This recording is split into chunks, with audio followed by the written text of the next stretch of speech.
Hey guys, it's Lee. I'm in the shop this rainy afternoon. Hurricane Ida's coming through. But anyway, if we go outside to the carport, I'm going to show you there's one problem I found out with the 25-ton Countyline log splitter that I got from Tractor Supply. I mean, it's a good log splitter, but it does have one problem. Fixing to show that to you. Hey guys, it's Lee.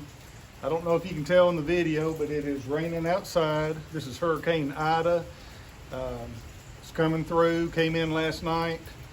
Been raining all day today, which we needed it. And of course, we're not getting flood conditions where I'm at, but we're probably gonna get 2 or 3 inches. But we were so dry, the ground soaking it up, so it's all good.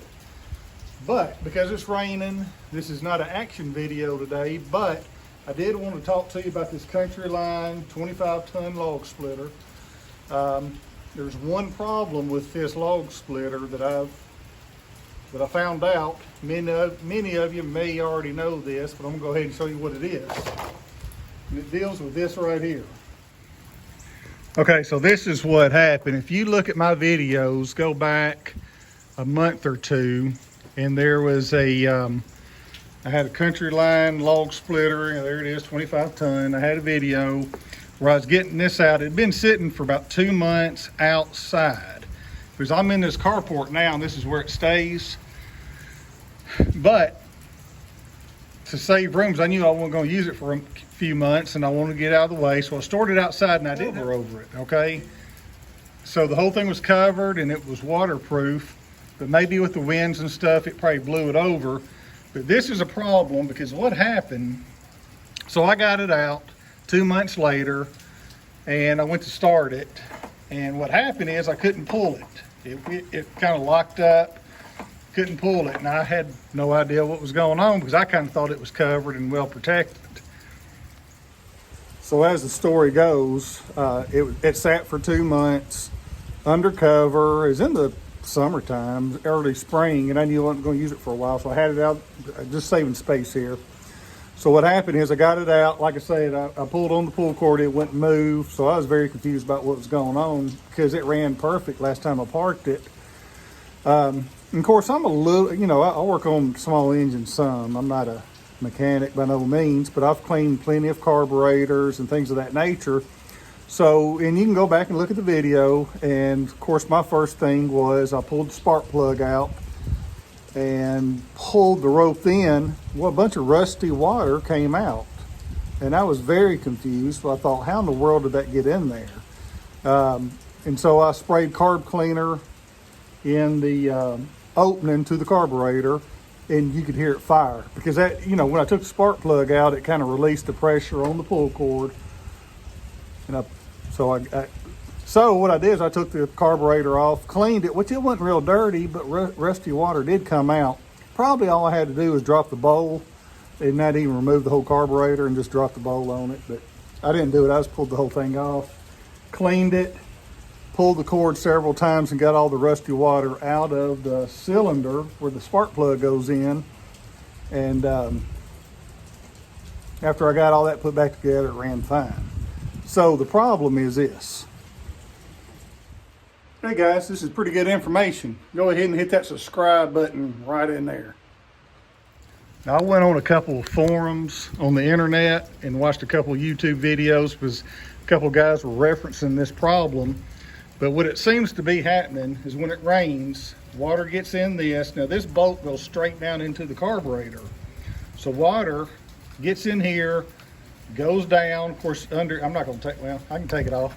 Under here is the filter, but water keeps on going down into the carburetor.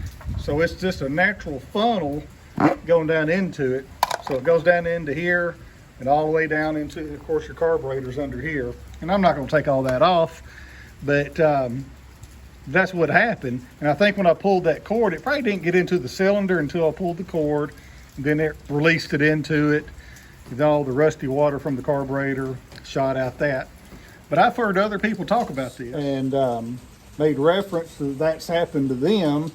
And so that's the problem. I mean, this is a Kohler 6.5 SH series, and this is your typical Countyline 25-ton log splitter, which it works great, but that happened. So ever since then, this is what the fix is I got for it. So I just put that back on. Now, obviously, it's undercover. It's been raining 3-4 inches out here in the past 2 days. Obviously, this is dry, but what the fix is for it, this right here. You got to cover that. You got to cover that engine up where water just won't get to it. I mean, I guess you could caulk it and all that. You don't do that, but you got to get into it. So you got to.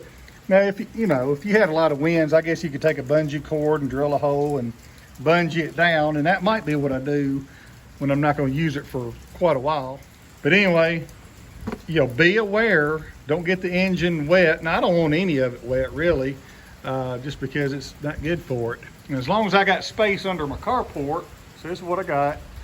As long as I got space under here, I'm going to leave it. But if I'm forced into parking it outside, even overnight, if I think it might rain because I'm working with it and don't want to move it up, well, I'm going to cover it. Well, that's your main fix, so water don't get into it. Now, ever since I've done that, I have, for the most part, I leave it in here. But if I leave it out, outdoors, I just, this is just a, tote from the dollar store, or wherever, you probably got one somewhere and just set that over it. Any of them do, and keep the water out of it. So anyway, be aware of that. Keep water out of that engine. It's a poor design. I mean, I think the engine's good. I think overall the performance of it works well and it does good. But that was a bad design, having that going straight down in where water can catch into it. So if you had that problem, send me a comment. And I do a lot of videos on garden tractors, small engines. I cleaned over the past 5 years probably 200 carburetors on different garden tractors, but I'll buy them and work on them and help friends and all that, because that's the number one cause on any small engine is that carburetor. That's what happened here. And if I didn't know how to work on a carburetor and didn't know anything about it, I'd probably been out a couple $100 for somebody to do it for me. But I did it in a matter of 20 minutes. But anyway, be aware of that. All right, comment about this is happening to you. I like to hear, because I know it's got to be a common problem, because a lot of times these machines I know sit out. Anyway, that's it.